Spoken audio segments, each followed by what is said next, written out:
Good morning students.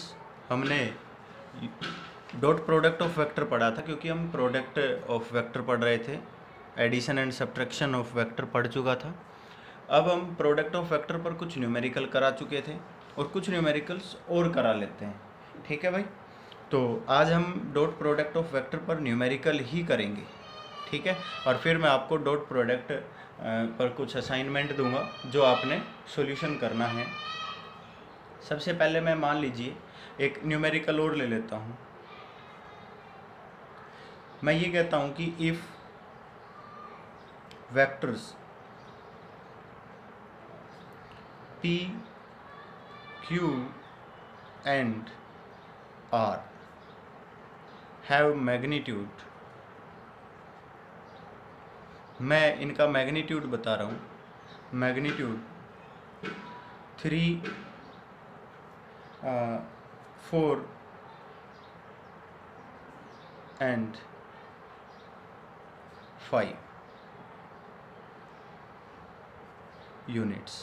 मैंने इन तीनों का मैग्नीट्यूड बता दिया। And p vector plus q vector is equal to r vector बता दिया। ये गिवन है, जो मैंने लिखा है ये सब क्या है, given.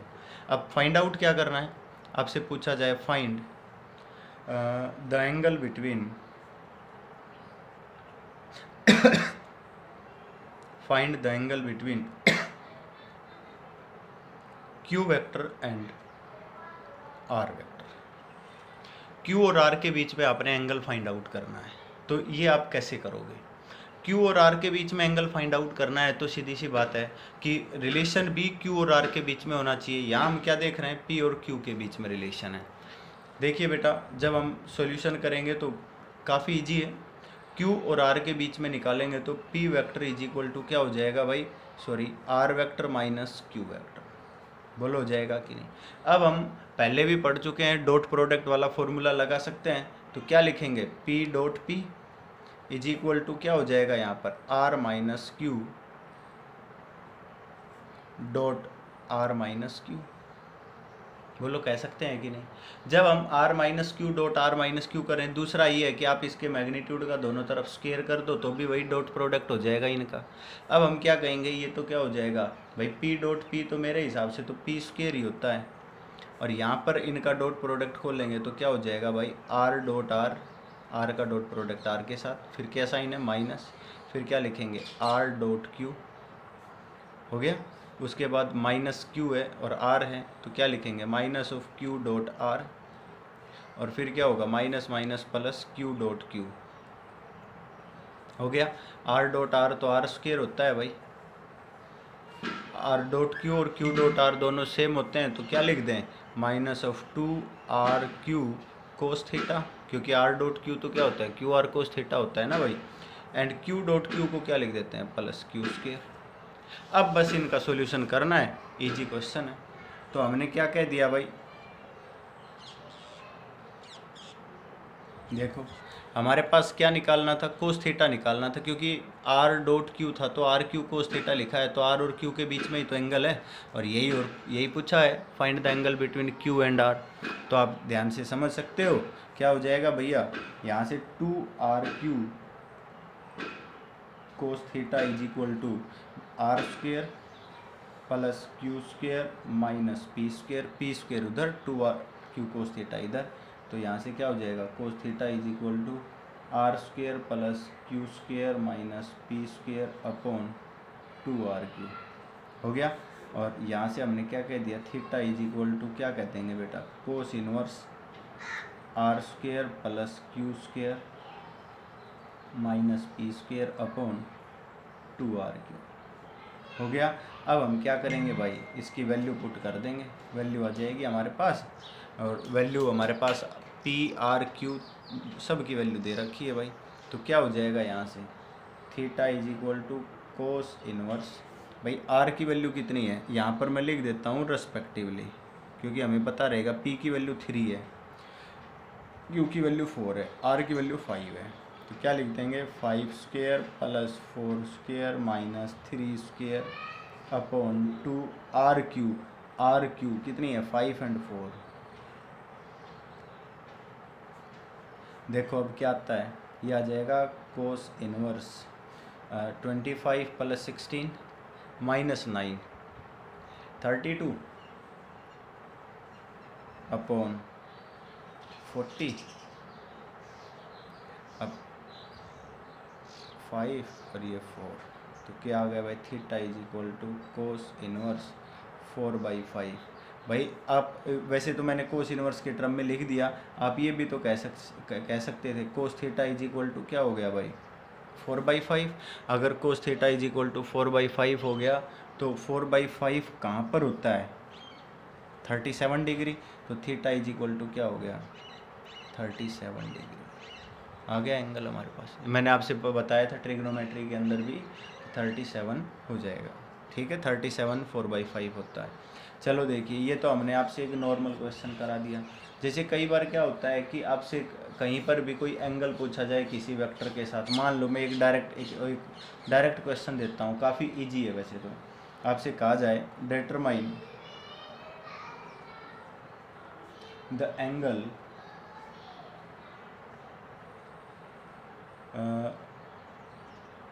which the vector a is equal to 5i + 0j + 5k, लिख दिया भाई, ऐसे लिख दिया। Makes with x y z axis, मतलब x एक्सिस के साथ एंगल कितना बना, y एक्सिस के साथ कितना बनाया और z एक्सिस के साथ कितना बनाया, इस वेक्टर ने ये बताना है। तो मैं आपको बता देता हूँ कि मान लो ये a वेक्टर है, जब हम इसका सॉल्यूशन करेंगे बेटा क्या हो जाएगा, a वेक्टर का मैग्नीट्यूड निकाल लेते हैं। सबसे पहले तो क्या करेंगे, i के कोफिशिएंट का square plus j coefficient square plus k coefficient square और इसका अंडर रूट, मतलब क्या हो जाएगा 5√2 हो गया कि नहीं।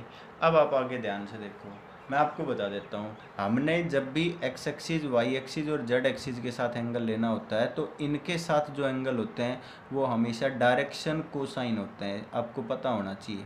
आपने रिजोल्यूशन पढ़ा था, तो एक बात बताइए, आपने क्या किया, x एक्सिस y एक्सिस और z एक्सिस बना दिया। आपने क्या कहा, ये i j और इसको k बताया था। कोई भी वेक्टर बना रहे हो तो आप क्या कहते थे, x के साथ अल्फ़ा, y के साथ बीटा और z के साथ गामा एंगल, ऐसे ही बताते थे ना। तो अल्फ़ा बीटा गामा क्या थे, डायरेक्शन कोसाइन थे। तो आप सीधा अगर आप ये कहोगे कि हम कोस अल्फ़ा निकालेंगे तो क्या लिखना पड़ेगा भाई, ax/a, मतलब क्या कहोगे भाई 5/a की वैल्यू क्या है 5√2। आप सोच रहे हो 5 कहाँ से आ गया बेटा, ये axi ayj + azk ही तो लिखा होता था। आप पीछे डायरेक्शन कोसाइन जहाँ पर पढ़ाए थे वहाँ पर एक बार खोल के देखना, यही मिलेगा। मीन्स क्या आ गया यहाँ पर, cos alpha is equal to 1/√2, तो अल्फ़ा कितना आ गया 45 डिग्री, बोलो आ गया कि नहीं। इसी तरह से मान लीजिए आपसे कहा जाए कोस बीटा, तो कोस बीटा के लिए क्या होगा, a y की वैल्यू 0 है, अपॉन में a कितना है 5√2, ये तो 0 ही हो गया, और 0 कहाँ होता है, बीटा 0 होता है 90 डिग्री पर। मेरी बात समझ गए, तो हमारे पास बीटा आ गया। इसी तरह कोस गामा निकालोगे आप, क्या हो जाएगा az/a, तो ये क्या हो जाएगा 5/5√2। देख लो az की वैल्यू क्या है 5 है, a की वैल्यू क्या है 5√2। इसी तरह से निकालेंगे तो गामा भी कितना हो जाएगा 45 डिग्री। मतलब हमने x axis y axis z axis के साथ सारे एंगल निकाल दिए। मेरी बात समझ आ गई होगी। इसी तरह से मान लीजिए अब मैं आपको एक NCERT का न्यूमेरिकल दे रहा हूँ जो काफ़ी अच्छा न्यूमेरिकल है, और भी जिस तरह से आपने 10th क्लास में थ्योरम्स पढ़ी थी इसी तरह की थ्योरम्स इसमें भी आती हैं। जैसे कि आपसे कह दिया जाए a vector plus b vector is equal to c vector, a² + b² is equal to c², ये दोनों गिवन है। आपसे ये कहा जाएगा prove that a and b are perpendicular to each other, prove करके दिखाओ। इस तरह की नॉर्मल थ्योरम्स हैं जो आपसे गिवन होंगी, दी जाएंगी। समझ आ गया भाई। अब मैं एक NCERT न्यूमेरिकल ले रहा हूँ, काफ़ी अच्छा न्यूमेरिकल है और मोस्ट इम्पोर्टेंट न्यूमेरिकल है। मैं लिख देता हूँ मोस्ट इम्पोर्टेंट। अब NCERT न्यूमेरिकल बहुत अच्छा न्यूमेरिकल है, मैं लिख रहा हूँ। इसकी स्टेटमेंट क्या है, ये कहता है कि a point P lies in xy plane, its position can be specified by its xy coordinates or by a radially directed vector R vector is equal to लिखा हुआ है एक्स आई प्लस वाई जे। मतलब radially directed का मतलब है कि सीधा x Y की डायरेक्शन में जो ले रहे हो एक्स आई प्लस वाई जे। ठीक है, ये लिखता है आगे making an angle theta, making an angle theta with the x axis. केवल एक्स एक्सिस के साथ एंगल बताया कि एक्स एक्सिस के साथ थीटा एंगल बना रहा है। ये कहता है कि find a vector I theta. ये क्या कह रहा है? Find a vector I theta of unit magnitude. आपने एक वेक्टर लेना है आई थीटा जिसका मैग्नीट्यूड क्या हो? यूनिट। वैसे तो हमने इस पर कैप लगा दी तो भी समझ जाना था कि या ए थीटा लिख दे उस पर कैप लगा दे, या एक्स थीटा लिख दे उस पर कैप लगा दे, कोई भी नाम दे सकता है। कैप लगा दिया तो आप समझ जाओगे कि उसका मैग्नीट्यूड क्या है। उसका मैग्नीट्यूड क्या है? 1 है। ठीक है, find a vector I theta of unit magnitude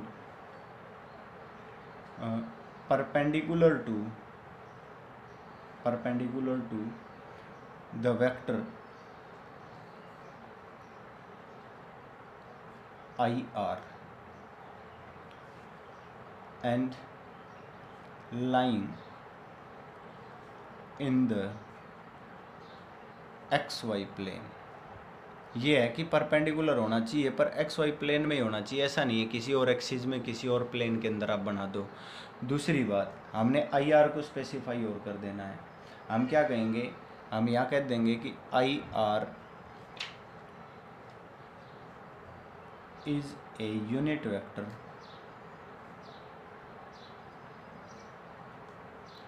in direction of R, in direction of R vector, and also find IR। IR भी फाइंड आउट करना। IR क्या है? यूनिट वेक्टर है जो R की डायरेक्शन में है, R वेक्टर की डायरेक्शन में है। अब सबसे पहले तो क्वेश्चन को समझना है कि गिवन क्या क्या है। देखिए,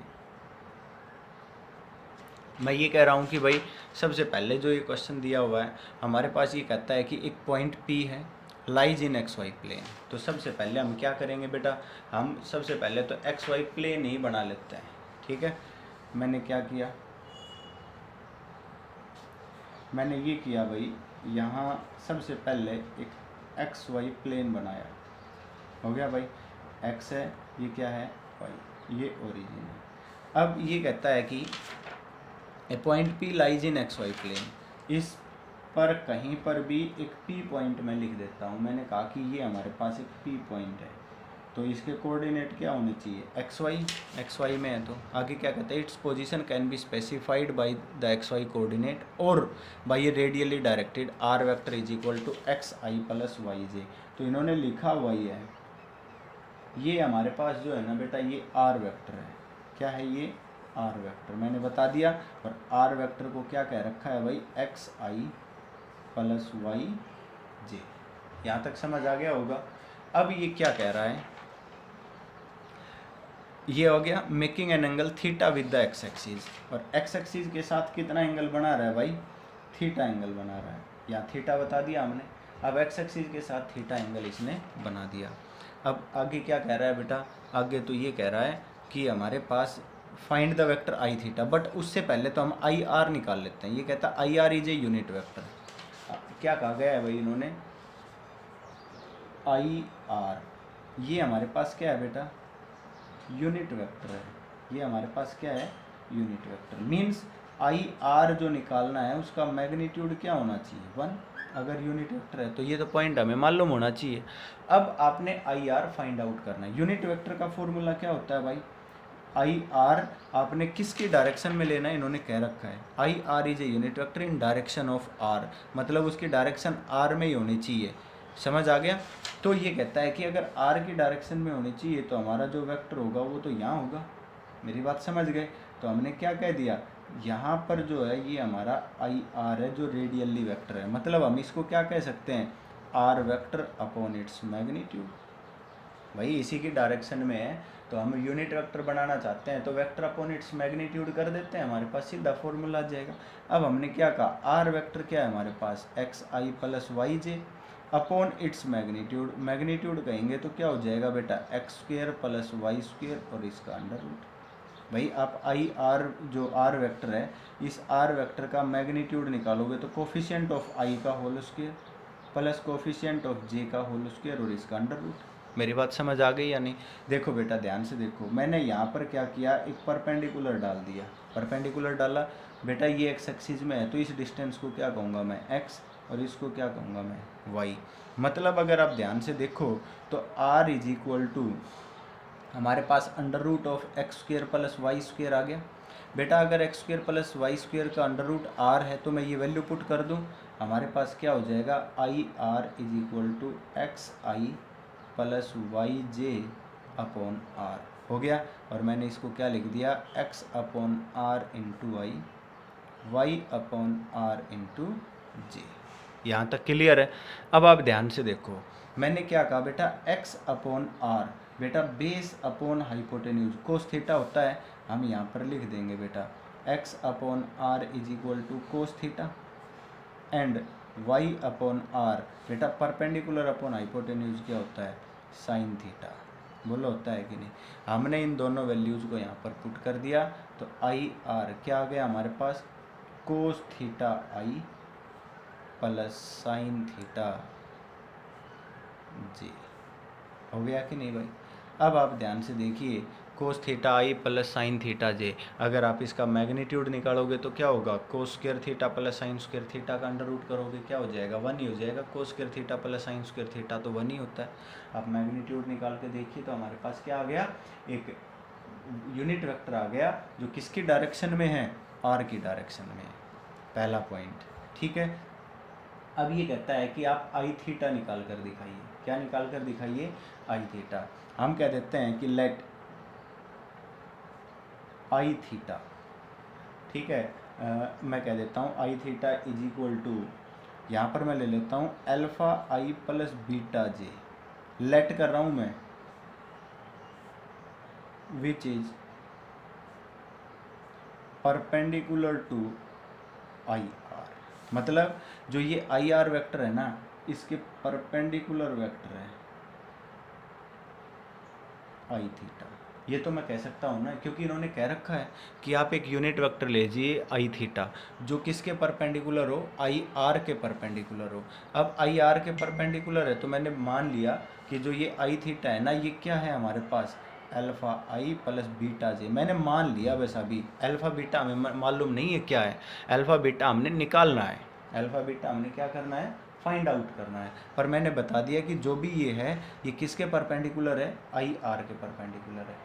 तो बेटा आप सब जानते हो एक बात कि आपको ये पता है कि अगर दो वेक्टर परपेंडिकुलर है तो उनका डॉट प्रोडक्ट क्या होता है, 0। तो आपने क्या कहा, then I R dot of I theta is equal to क्या हो जाएगा, 0। अगर ऐसा हुआ तो हम क्या लिख देंगे बेटा, alpha I plus beta J dot product with cos theta I plus sine theta J is equal to 0। अब आप एक बात बताओ भाई, आई के कोफिशिएंट की मल्टीप्लाई आई के साथ ही करनी है क्योंकि डॉट प्रोडक्ट निकाल रहे हैं। कल भी काफ़ी सारे न्यूमेरिकल करे थे। तो यहाँ आई का कोफिशिएंट क्या है, अल्फा, यहाँ आई का कोफिशिएंट क्या है, कोस थीटा, प्लस यहाँ जे का कोफिशिएंट क्या है, बीटा, यहाँ जे का कोफिशिएंट क्या है, sine theta, is equal to क्या हो गया भाई, 0। अब ये हमारे पास एक रिलेशन आएगा। हमने क्या किया भाई, alpha cos theta is equal to minus of beta sine theta हो गया। अब बीटा को डिवाइड करेंगे तो alpha upon beta is equal to minus of क्या लिख देंगे बेटा, sine theta upon cos theta. और दूसरी बात मैं और बता देता हूँ, अगर यहाँ से अल्फ़ा की वैल्यू निकालें तो minus of beta into sine theta upon cos theta आ गई। हमने अल्फ़ा की वैल्यू निकाल दी। चलो दूसरी बात, मैं ये कह रहा हूँ कि एक कंडीशन जो इन्होंने कह रखी थी क्वेश्चन के अंदर कि जो आई थीटा है वो अपने आई आर के परपेंडिकुलर लेना है, वो ले ली। दूसरा ये भी कह रखा है for first condition of question, जो ये क्वेश्चन कह रखा है उसकी first condition and second condition. अब बेटा सेकंड कंडीशन में आपको ये बता रहा हूँ, सेकंड कंडीशन में आपको ये बता रहा हूँ बेटा कि ये भी तो कह रखा है i theta is a unit vector. बोलो कह रखा है कि नहीं? कह रखा है कि आपने एक यूनिट वेक्टर फाइंड आउट करना है। ये कह रखा है find a vector I theta of unit magnitude. बोलो कह रखा है कि नहीं? Perpendicular to vector I are, जो परपेंडिकुलर था वो वाली कंडीशन तो ले ली, पर यूनिट मैग्नीट्यूड भी तो कह रखा है। मतलब ये यूनिट वेक्टर है तो आई थीटा का जो मैग्नीट्यूड है वो क्या है बेटा, 1 है। अगर आई थीटा का मैग्नीट्यूड निकालेंगे तो कोफिशिएंट ऑफ आई स्क्वायर क्या कह देंगे, alpha square plus beta square is equal to 1 आ जाएगा। भाई under root is equal to 1 करेंगे तो दोनों तरफ स्क्वायर करेंगे तो alpha square plus beta square is equal to 1 आ गया। अब आप देखिए आपने क्या किया, alpha is equal to minus beta sine theta है, ये वैल्यू यहाँ पर पुट कर दीजिए।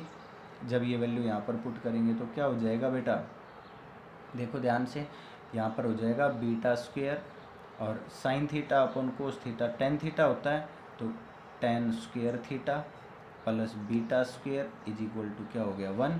बेटा यहाँ से देखो बीटा स्क्वायर कॉमन आ गया तो 1 प्लस टेन स्क्वायर क्या होता है, second square theta is equal to 1 और beta is equal to 1 upon second square theta beta square है ना बेटा, तो क्या हो जाएगा बेटा, बीटा इज इक्वल टू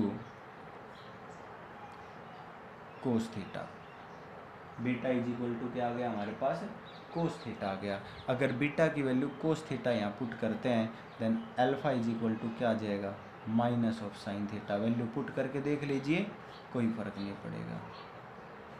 देखिए हमने बीटा की वैल्यू कोस थीटा पुट करी, कोस से कोस कैंसिल, क्या बचा माइनस साइन थीटा। अब अल्फा और बीटा हमें अननोन थे, हमने फाइंड आउट कर दिए। Then put the value of alpha and beta, put value of alpha and beta in किसके अंदर पुट करना, आई थीटा में। तो आई थीटा हमारे पास वेक्टर आ जाएगा, अल्फा की वैल्यू क्या है minus sine theta I plus cos theta ji.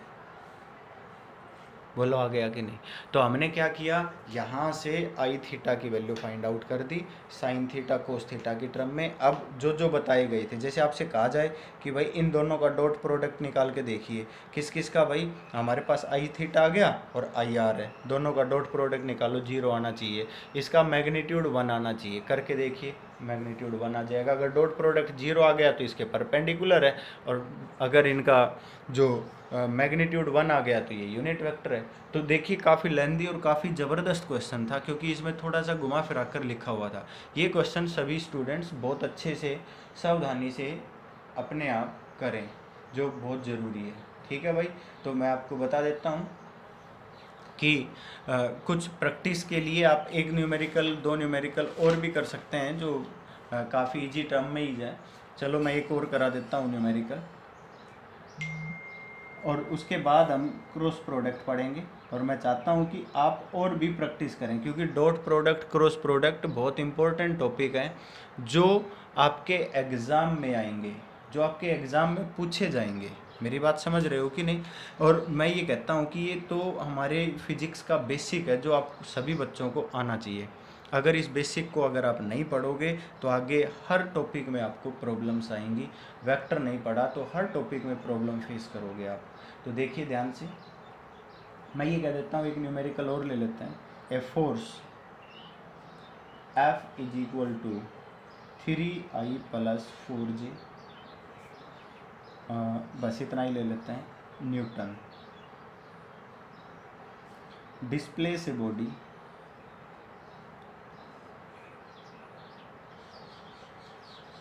Through S = displacement की बात कर रहा हूँ मैं सीधा, और डिस्प्लेसमेंट को मैं लिख रहा हूँ 5i + 4j। ठीक है भाई, ये मैं ले लेता हूँ मीटर इन 3 सेकेंड। आपसे पूछा जाएगा फाइंड द पावर। क्या पूछा गया है भाई? Find the power. आपने इसकी पावर बतानी है कि इसकी पावर क्या होगी। तो देखिए ध्यान से, आपको सबसे पहले तो पावर का फॉर्मूला ही मालूम होना चाहिए। आपको सबसे पहले पावर का फॉर्मूला मालूम होना चाहिए, और फॉर्मूला मालूम है तो आप एक्सप्लेन भी कर सकते हैं। अब देखिए ध्यान से, मैंने ये कहा कि भाई वी नो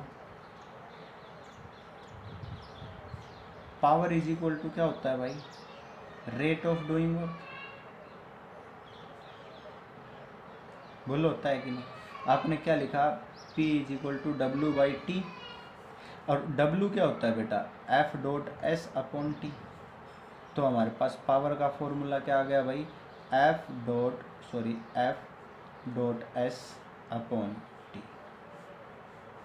क्लियर है? आपके पास गिवन क्या है? F गिवन है 3i + 4j। आपके पास क्या गिवन है?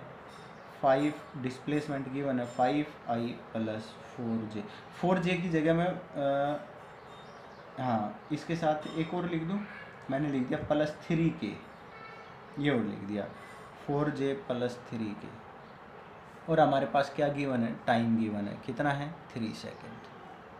ठीक है, अब आपसे ये पूछा जाता है कि पावर निकाली, तो P = बेटा F.S निकालना है ना, I के कोफिशिएंट की मल्टीप्लाई I के कोफिशिएंट के साथ 3 × 5 15, J कोफिशिएंट की मल्टीप्लाई J कोफिशिएंट के साथ, पर K कोफिशिएंट की मल्टीप्लाई करेंगे तो K का कोफिशिएंट यहाँ तो है ही नहीं, तो 0 × 3 क्या हो जाएगा? 0 अपॉन टाइम कितना दिया हुआ है? 3, मतलब कितना आ गया बेटा? 31/3 वाट। ये आपका आंसर आ गया। तो सीधे सीधे फॉर्मूले, डॉट प्रोडक्ट के फॉर्मूले ये आपको मालूम होने चाहिए। जब आपको ये मालूम होंगे तो हम डॉट प्रोडक्ट को काफ़ी इजी सोल्व कर पाएंगे। और भी काफ़ी तरह के टर्म्स हैं। मैं आपको एक क्वेश्चन देता हूँ जो आपने करना है, ठीक है? ये क्वेश्चन आपने सोल्व करना है, ठीक है? तो मैं यहाँ पर लिख रहा हूँ प्रूव दैट, एक प्रूफ करना है आपने। मैं कहता हूँ a + 2b a vector + 2b vector dot of 2a - 3b vector = 2a² - 6b² + ab cos theta. ये प्रूफ करना है आपने, ये आपके लिए मैं दे रहा हूँ, आप करोगे इसको, ठीक है? आपसे एक और क्वेश्चन दे देता हूँ। मैं कहता हूँ कि आपने एक क्वेश्चन करना है for 2 vectors a vector and b vector, if a vector + b vector = c vector and a + b = c, then prove that a vector and b vector are parallel to each other। ये prove करना है। तो इस तरह के questions मैंने आपसे जो दिए हैं, जो आपने पढ़ने हैं और इनका सॉल्यूशन करने की कोशिश करनी है, और आप अपनी बुक से काफ़ी और भी क्वेश्चंस ले सकते हैं। Thank you.